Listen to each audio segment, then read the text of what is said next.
Hi guys, Olive here today to talk about George Orwell's book Animal Farm and a new video game adaptation of the book. Before we talk about the video game, let's briefly talk about the book. Animal Farm by George Orwell was published in 1945, and it is an allegorical novella, essentially meaning that the author isn't telling the story just for the sake of telling the story. The story is actually meant to be a stand-in for a larger point or grander message that the author is trying to communicate. In the case of Animal Farm, the story is, of course, set on a farm in England. The animals who work on this farm, who reside on this farm, decide that they're tired of working for the farmer, a man by the name of Jones.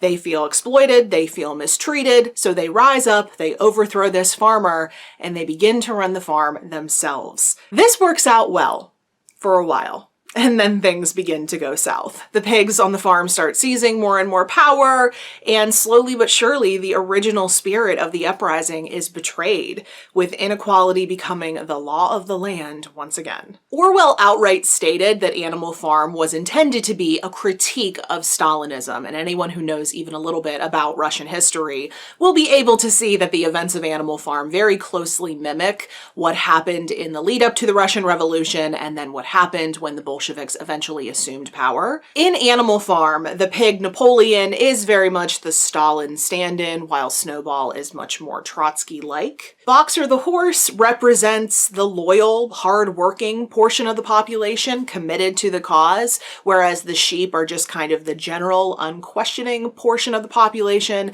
and there are other characters in this book that are meant to represent other pieces of the population as well. This is still a book that's widely read today. I know it's still required reading in some classes. I know it's still being assigned. I do think it serves as a pretty good introduction to what happened during the Russian Revolution, and certainly because main characters from that big historical event are turned into animals, it makes it a lot more fun to read about, especially for younger people, and it does help to make some pretty big concepts more understandable. And now, 75 years after its publication, the book has been adapted into an interactive video game that was developed by the London-based studio Nereal. It was produced in collaboration with the Orwell estate, and it features the writing of Emily Short, who happens to have a lot of experience writing visual novels. Before I give you any more details about the game, and before I share my thoughts on it with you, I did want to let you know that the PR firm handling publicity for the game did reach out to me and offer me a free review copy of the game to play and share my thoughts on here on my channel.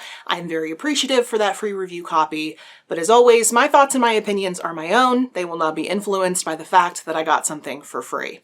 That being said, let's talk about the game. Orwell's Animal Farm is very much what it appears like, but with some twists that I don't think are immediately apparent. The early parts of the game include some interaction, but you're mainly watching through cutscenes, showing the beginning of the novel before you get to the meat of actually seeing these animals controlling the farm. Although this is an interactive version of Orwell's novel, you're not just clicking through the events of the book. You are making some decisions of your own. There's some light resource management and strategy involved as you decide things like who handles the harvest and what kind of propaganda is being put out to the animals on the farm. These actions have consequences, and there are a total of 8 endings that you can experience, meaning that this is not a strict adaptation of the novel. It's more like an opportunity to play with the balance of power within the novel and see what different outcomes could have been. Big events from the novel do come along, but you won't necessarily see them all in one playthrough. There's actually a notebook kept in the farmhouse where you can keep track of which events you've seen thus far. I'm not a huge fan of the fact that when you hover over those options in the notebook, it straight up tells you what happens. I would much prefer if those had been locked until you experience that event yourself. But that's just me. Overall, I think this is a really interesting game. I haven't put in enough time yet to get every single ending. So far, I've just kind of played around with it to get a feel of how everything works. And with that, I don't know what I'm doing kind of approach, it took me about an hour to get one ending. I'm assuming that if you do know what you're doing, you could get each ending in maybe 30 to 45 minutes, so you're looking at a significant amount of content and playtime rather than just a way to click through the novel. Obviously, this game brings the novel to life visually, since it's right there in front of you, with really nice art, I should add. But I think the things Orwell was trying to highlight, like the greed and hypocrisy of the pigs, the gaslighting, and the slow changes to the central tenets of animalism, these things become all the more clear by seeing them happen, and further, by participating in them happening. This is a game that I would really recommend. I had a ton of fun playing it, and I'm actually looking forward to going back to it and getting the other endings. Certainly, if you like the book Animal Farm and you want to experience it in a really cool visual format like this is definitely right up your alley. But also I would recommend this game to you if your curiosity is piqued by the ability to change certain things within a novel, to change a decision that was made earlier on and see how things would have played out differently and how things would have ended up in the end. It's a really cool idea. I've actually had the thought for a really long time before I even started on BookTube that it would be amazing if more classic works of literature could be made into visual novels like this one.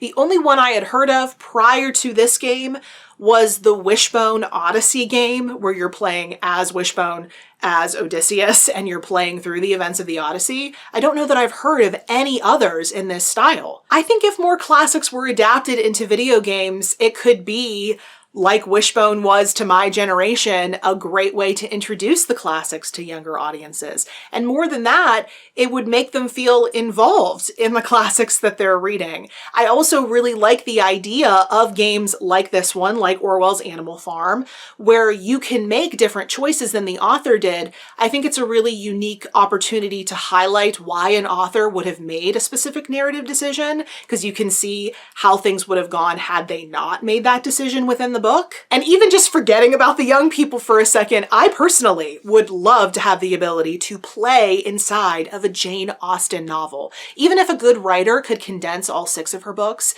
into one video game, I would be all over that. Instead of choose your fighter, it could be choose your heroine. I am so into this idea. But I really want to hear from you. First of all, do you like Animal Farm, and are you interested in giving this new video game adaptation a try?